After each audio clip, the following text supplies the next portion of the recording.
ازيكم يا حبايبي؟ النهارده بقى عاملين ايه؟ النهارده بقى هنعمل معاكم بليله بطريقه سريعه وسهله، وطبعا شتا يعني بليله.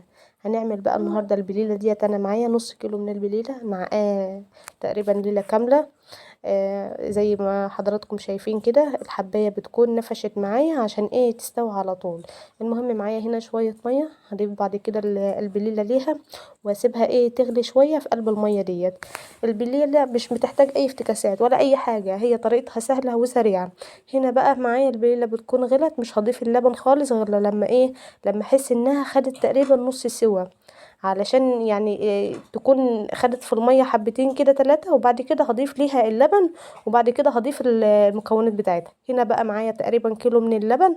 اللبن على حسب ما انت عايزه او على حسب الكميه اللي انت ايه عاملاها، يعني انت والكميه اللي انت بتعمليها، مش هقولك مقدار معين، لا على حسب الكميه برضو ايه اللي انت عاملاها، وعلى حسب ما عينك تشوف ايه الحاجه محتاجه زياده او محتاجه قليل.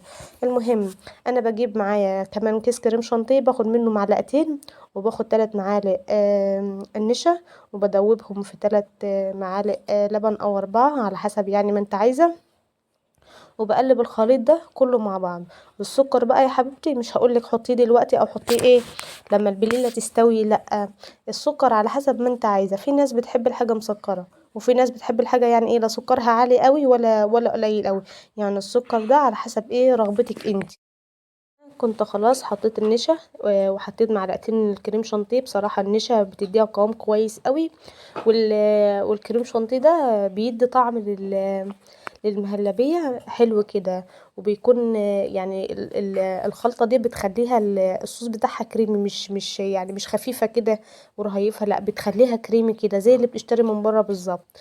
المهم هنا كده حطيت 3 معالق لبن وحاولت ان انا ادوب الخليط ده، وبعد كده هضيفه للبليل، ومعاه برضو هضيف السكر.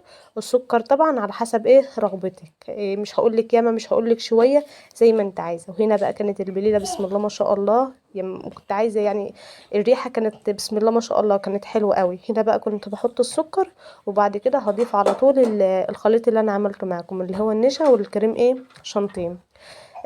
هي ما بتاخدش سوا كتير ولا حاجة، هي بتستوي على طول، هي أكلة شتوية وبتدفي، فاعتمدوها على طول يعني في الشتاء. لو عجبتكم الطريقة ووصلتوا هنا لحد الفيديو ما تنسوش تصلوا على النبي في الكومنتات، وما تنسوش الاشتراك في القناة والمتابعة علشان القناة بتاعتنا تستمر ان شاء الله والمشتركين يزيدوا. المهم هنا بقى ضفت الخليط اهو زي ما انا قلت لكم اللي انا حطيته، يا دوبك بس هتاخد غلوة. الشكل النهائي بتاع ايه البليله بسم الله ما شاء الله، الريحه كانت جميله جدا وكانت تحفه، لان الكريم شانتيه بيديها ريحه حلوه قوي، وفي نفس الوقت برضو بيديها طعم جميل. هنا بقى خلاص كنت قربت طبعا اخلص، بس كانت لسه بصراحه يعني كان لسه كانت خفيفه شويه، انا ما بحبهاش كده ولا الاولاد بيحبوها كده.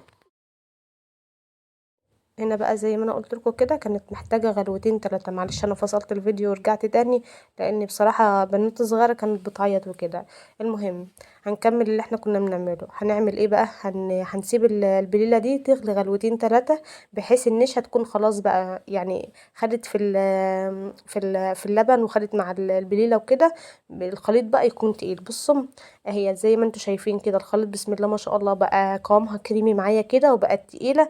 بألف هنا يا رب على قلوبكم، ويا رب الطريقة دي تكون عجبتكم واعتمدوها والله وهتحبوها، وإن شاء الله هتنجح معاكم.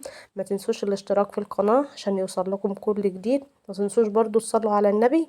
ولو عجبتكم أي وصفة من اللي أنا عاملاها وحابين إن أنا أعيدها تاني ابعتولي في الكومنتات وأنا أقول لكم. مع السلامة.